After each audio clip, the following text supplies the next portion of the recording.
fact, we're cutting across to Rahul Gandhi addressing the media. Let's take a listen. सबसे पहला सवाल, सरकार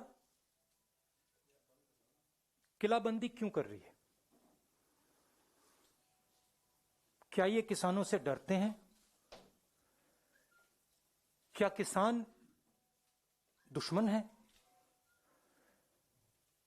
मैंने कहा है कि किसान हिंदुस्तान की स्ट्रेंथ है, शक्ति है, और इसको दबाना, मारना, धमकाना सरकार का काम नहीं है।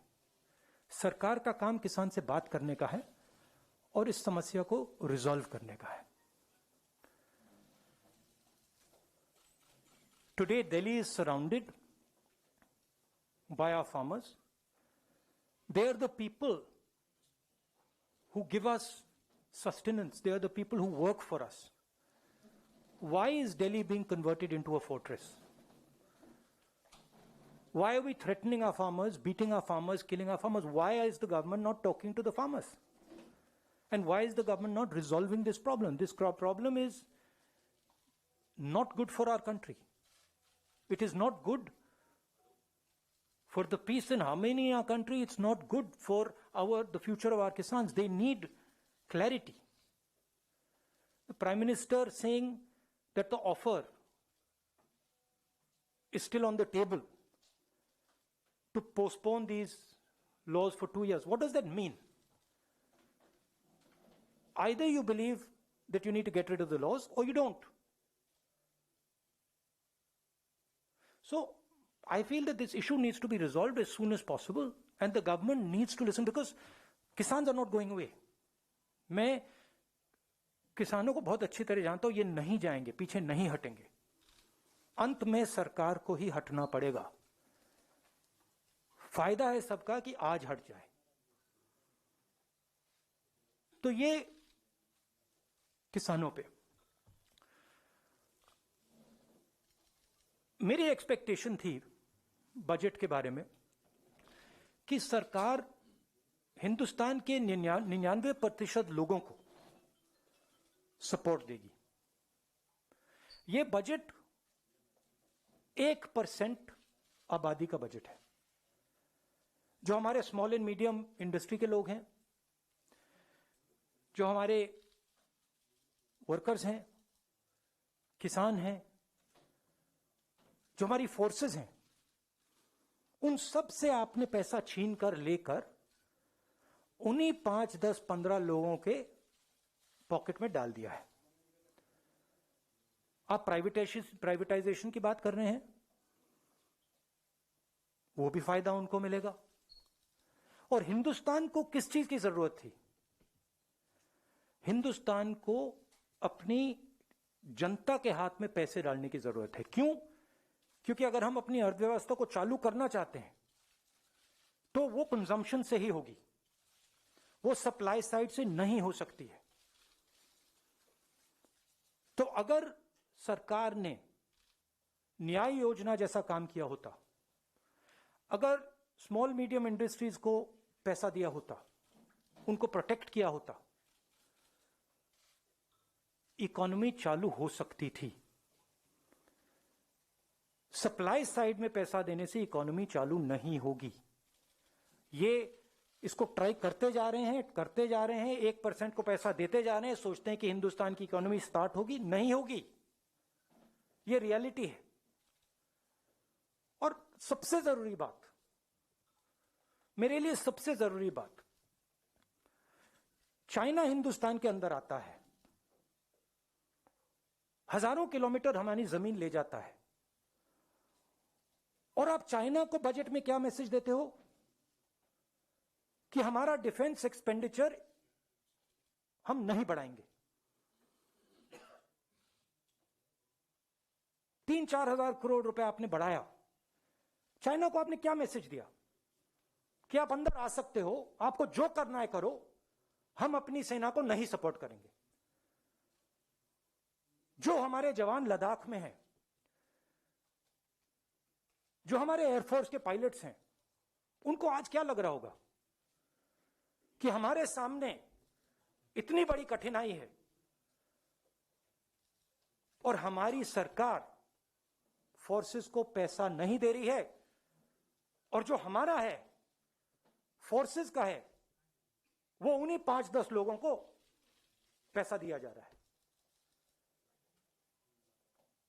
इससे देश को फायदा नहीं होने वाला है। मैं दोहरा रहा हूं, इससे देश को फायदा नहीं हो रहा है। इस समय फोर्सेस की कमिटमेंट 100% है। सरकार की कमिटमेंट 110% होनी चाहिए। मतलब जो भी हमारी सेना को चाहिए, जो भी हमारी एयरफोर्स को चाहिए, जो भी हमारी नेवी को चाहिए, सरकार को देना चाहिए।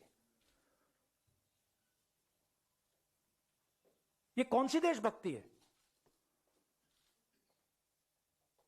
कि सर्दी में लद्दाख में हमारी सेना खड़ी है और आप उनको पैसा नहीं दे रहे हो? ये कौन सा नेशनलिज्म है? अब आप सवाल पूछिए। Thank you, sir. I'll come one by one. अच्छा, I've got parliament, so we have to have a slightly limited interaction. I'll. ANI, Siddharth. Sir, prime minister ने ऑल पार्टी मीटिंग में कहा, आपको बात किया, तो आप इस स्टेटमेंट से क्या समझते हैं? क्योंकि जब भी हेजिटेशन हुआ है, प्रधानमंत्री की एक ही बात है जो पब्लिक डोमेन में आई है, उनका उसके ऊपर view. Are you satisfied with the view of the prime minister on this, और do you think No, what view? the view which he has said that कि कृषि मंत्री ने जो कहा एक फोन कॉल की दूरी पर है, तो आप इस चीज से सेटिस्फाइड हैं उनके statement? नहीं, द व्यू दैट वो जो ऑफर था उसको वो टेबल पे है, वो व्यू। जी, और ये भी उन्होंने कहा कि एक फोन कॉल की दूरी पर है, किसान संगठन चाहे तो बात कर सकते हैं। नहीं, बात तो कर सकते हैं, मगर किसानों की इशू क्या है? किसानों की इशू ये है कि इन कानूनों को वापस लीजिए, और कोई इशू तो है ही नहीं। देखिए हुआ क्या, सरकार ने नोटबंदी की, सरकार ने जीएसटी लागू की, एग्रीकल्चर पे जीएसटी लागू की। आपने हिंदुस्तान की इकोनॉमी को नष्ट कर दिया। उसके बाद कोविड आ गया और जबरदस्त डैमेज हुआ। ब्राइट स्पॉट क्या था? जब हमारी स्मॉल एंड मीडियम बिजनेसेस, बड़े बड़े बिजनेसेस से कोविड से चोट लगी, ब्राइट स्पॉट क्या था? ब्राइट स्पॉट एग्रीकल्चर था। आपको याद होगा कुछ महीने पहले एग्रीकल्चर इज ब्राइट स्पॉट, मतलब किसानों ने काम कर लिया, किसानों ने हिंदुस्तान को बचाया। अब आप उनकी जिंदगी नष्ट कर रहे हो। वो हमारी रीढ़ की हड्डी, अब उनको मार रहे हो आप, और फिर आप कह रहे हो 1 फोन कॉल अवे। मतलब क्या 1 फोन कॉल अवे? क्या वो प्रधानमंत्री से बातचीत थोड़ी करना चाहते हैं? वो अपना कानून, ये जो कानून है उसको वापस लेना चाहिए प्रधानमंत्री। और बातचीत क्या है उसमें? तो जो एक हिंदुस्तान का एक ब्राइट स्पॉट था उसको भी आपने तोड़ दिया। उमा शंकर जी। राहुल, बहुत सारी अंतर्राष्ट्रीय हस्तियों ने ट्वीट करके किसान जो आंदोलन चल रहा है उसके प्रति अपना समर्थन जताया है। उस पर विदेश मंत्रालय की प्रतिक्रिया आई है कि ये जो है ये सही नहीं है और तोड़ मरोड़ कर पेश किया गया है इन सब तथ्यों को। इसमें मुझे इंटरेस्ट नहीं है। ट्वीट्स पे आपकी क्या प्रतिक्रिया? कोई ओपिनियन नहीं है मेरा। ये हमारा इंटरनल मैटर है, ये किसानों का मैटर है। बात क्लियर है कि ये जो कानून है ये वापस लेने हैं। Thank you. PTI, Sanjeev Singh. Rahul ji, the manner in which the basic rights of farmers, including their human rights, if they're not being provided with water and toilets are not being allowed to be used, and the way they've been barricaded all around. So don't you think India's image at the international level has taken a beating because of the government's attitude? Oh, absolutely. Hindustan जाना जाता था गांधीवाद के लिए. Absolutely. The reputation of India has taken a massive hit. Not only on how we are treating our farmers, on how we treat our own people, how we treat journalists. It's taken a massive hit. Our biggest strength, you can call it soft power, has been shattered. by the BJP and the RSS. Their mindset. Ashish from ABP. So why don't you ask, because Pallavi asked last time, so you ask. Okay.